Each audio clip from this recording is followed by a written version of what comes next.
Welcome to section 3.2, where we're going to focus on terrestrial biomes. Now, I'm not going to go in painful depth about memorizing all the terrestrial biomes. That should have been something you had in middle school. It's something we shouldn't have to sit there and memorize. It's not that critical. What I do want you to understand is exactly why we find biomes where that we find them. I want you to understand like the physical characteristics of an environment that favor one biome over another. So if I give you some general characteristics about how much rainfall they get, the temperature that they have, you'd have a pretty good idea of what we'd find there. You know, is it going to be like a lush forest? Is it going to be a grassland? What's it going to be? That's what we really want to focus more on. So with that, let's go over some of the critical terms that help us determine what biome we'll find somewhere. So first of all, we're going to really want to focus on climate. Now, I put weather here because a lot of people don't get the difference between weather and climate. Weather is essentially going to be what the conditions are outside day to day. So is it raining? What's the temperature? But this is really short term. What is it like now? What's it going to be like tomorrow? But when we want to see what's going to live somewhere, what's going to make it their home for a season or a year or many, many years, we want to focus on the longer term, the averages that you'll find. And so that's what climate is. This is going to say something like, what is the average summer temperature? What is the average amount of rainfall during the summer, so we can get an idea of overall what should be able to survive there for the whole summer. We're not worried necessarily, can it make it through just this one day? We want to know in general, can it make it here, period? Can it make it here over the span of centuries? Would it be able to thrive? So climate will be one of our main focuses to determine what's going to be able to live where. Now with this, there's two ways that we can get a good idea about what climate we're going to find. The first one is latitude. Now when we talk about latitude, we're really looking at the Earth, and I'll show you a picture in this next one that's better. So the Earth you've got where the equator, the middle, is 0 degrees latitude. And as you work your way up, you're going to eventually get to 90 degrees north latitude, which is the North Pole, and then the South Pole will be 90 degrees south latitude. Now what's going to happen is we move from the equator up to either pole or down to the pole here. So as our value for the latitude gets bigger, you know, so if we have 30 degrees, it's going to be one of these part, north or south. You know, 60 degrees, we're getting close to the poles. So as this value gets bigger for latitude, it's going to get colder. So both of these poles, and I think most people know that, it's not warm at the poles, are going to be colder. And so if we can just figure out what latitude something's at, we can get a pretty good idea of what the temperature is on average throughout the year. Now granted, there might be seasons where one season's cold and one's warm, but we can still get a pretty good gauge of that just by knowing where they're at, what their latitude is. So this will be one of the first ways to figure out what the climate is likely going to be. And this right here shows you that latitude, as we move towards bigger values, you can see the temperature, which is what it's showing here in the y-axis. You can see the temperature dropping. So this one's getting close to the Arctic or Antarctic Circle. We're getting close to being quite a ways up there. This one's getting fairly close to the tropics, and you can see there's a large consistent temperature change. So it's very useful. But there is one monkey wrench that can get thrown in there that screws up latitude, and that's altitude. Because much like latitude, when the number gets bigger, the temperatures get colder. Much like that with altitude, as something increases in altitude, as it gets higher, it gets colder. This is why you can sometimes go to places like Arizona, where it's normally pretty warm, but you can go up into the mountains and you can ski. Because if you're in the mountains where you're high enough elevation, it gets colder and colder, so you very well might have snow year-round up in a mountain, but if you come down to sea level, at that point you're still at a pretty low latitude, and so it'll actually be a pretty warm area. You know, you can't ski there, you might be wearing a short sleeve shirt and some shorts. And so altitude will be another thing that determines the average climate that we expect. The higher the altitude, the colder the climate that we expect. So this is the picture I told you about. So this is 0 degrees. Now, when you're talking about spring and fall, the Earth is tilted completely balanced. So the equator is lined up perpendicular with the sun. So you'd have where the equator literally was like this, you know, flat. But right now what we're looking at is summer in the northern hemisphere, and we're looking at winter in the southern hemisphere. The way that summer and winter works, it has nothing to do with the distance of Earth to the sun. What it has to do with is the tilt of the axis. So we've got the tropics. These are the areas on Earth that pretty much always get direct sunlight. So they're towards the middle enough that even when the Earth tilts either way, it tends to get direct sunlight, so it's warm year-round. So when we say tropics, just always think warm year-round.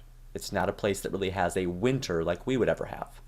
But as we move out of the tropics, as we move towards 30, 60, and above degrees latitude, you're going to see these areas, they get direct sunlight when it tends to be summer. Like you can see that they're getting hit pretty consistently, pretty directly with sunlight, and so it gets warm in the summer.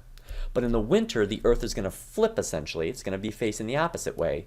And so they're going to get this indirect sunlight that you see here, where they're kind of getting glanced by the sunlight. They're not getting hit directly. And so because of that, it's going to be colder.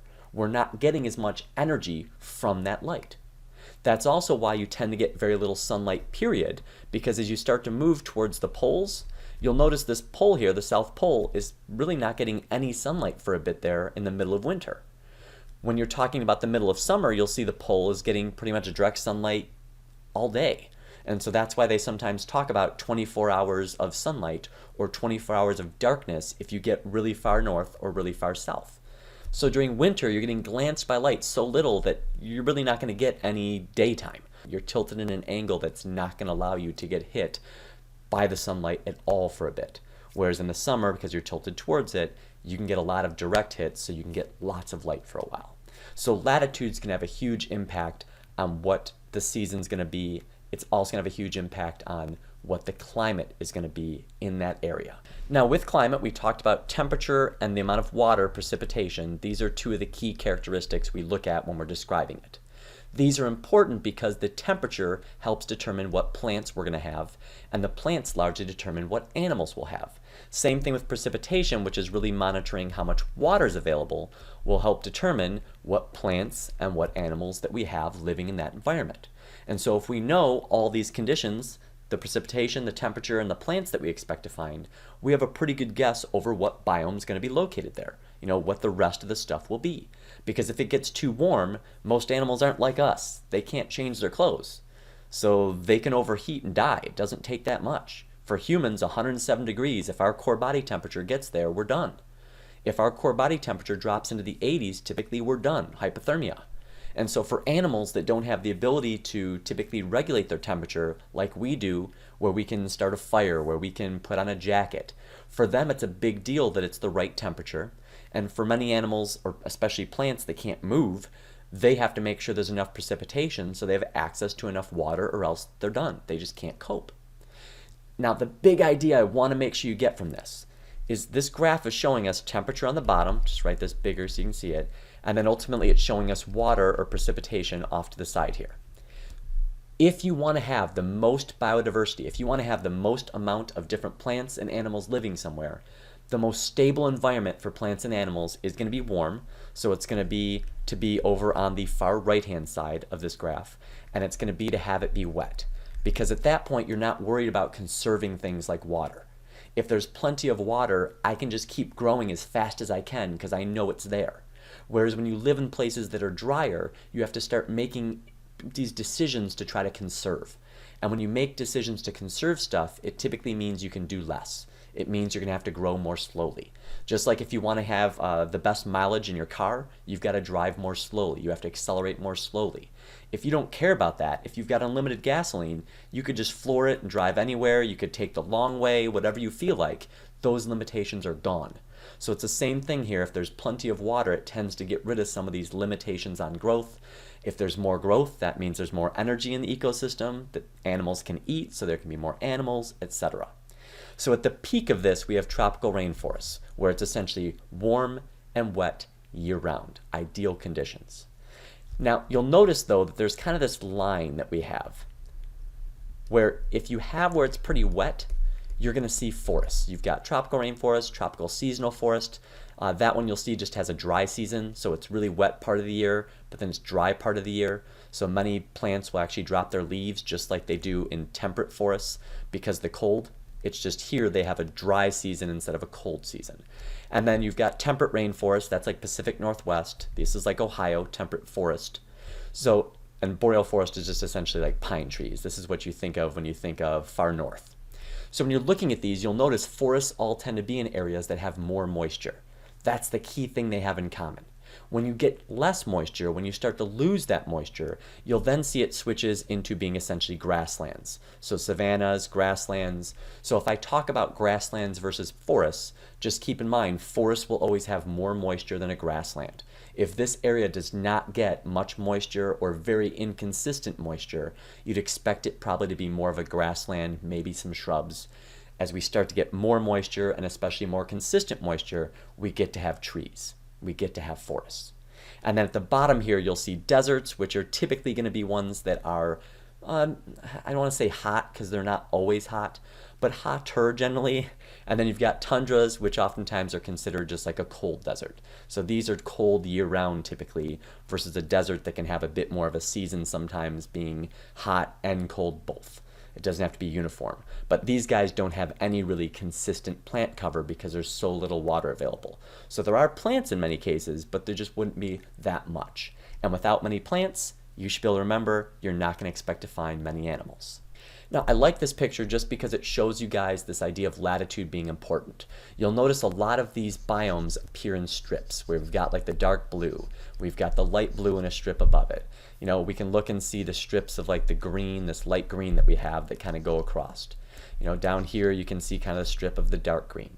Now, it's not perfect though, and the reason I want to say it's not perfect is because a lot of these areas are oddballs where they appear to be colder than they should be.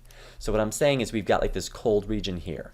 We've got this cold region near the coast but not on it of South America. We've got this colder region that's coming along the west part of the US. And if you think about this, we said what can make something colder than it should be? What can kind of disrupt this idea of latitude being the most important thing? And what you should remember is that's altitude. And so sure enough, we have the Rocky Mountains here. We've got the Andes Mountains here. We have the Himalayas here. And so these mountain ranges will disrupt things to make it where latitude is not the most important thing. There's other stuff that can matter too. If you're along a coastline, it can matter. If depending on the wind or the ocean currents, they can matter. There's still some other fluctuations. But latitude will be our best guess as to what we'll find somewhere as just a general rule, so long as we make sure that there's no big altitude differences. If there is a big altitude differences, you'll see they will take over. The altitude will become the most important things for those mountain ranges.